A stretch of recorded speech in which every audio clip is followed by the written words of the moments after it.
సంతోషముగా మనసుని నిలబెట్టగలిగిన వాడెవరో, అనుకూల ప్రతికూలములను లెక్కలోకి పెట్టుకోకుండా దృష్టిని కేవలము ఏ కార్యమును సాధించాలనుకుంటున్నాడో దాని మీదే పెట్టిన వాడెవరో, మనసుని ఎప్పుడూ సంతోషముగా ఉంచగలిగిన వాడెవరో, అది ఏ సమస్త సౌఖ్యములకు హేతువు, కార్య సాధనకు హేతు అదే.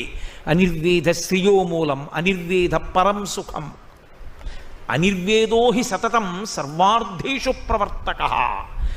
సమస్తమైన విషయములను సాధించుటకు లోకమునందున్న ఏకైక మార్గము మనసును సంతోషముగా నిలబెట్టుట ఒక్కటే.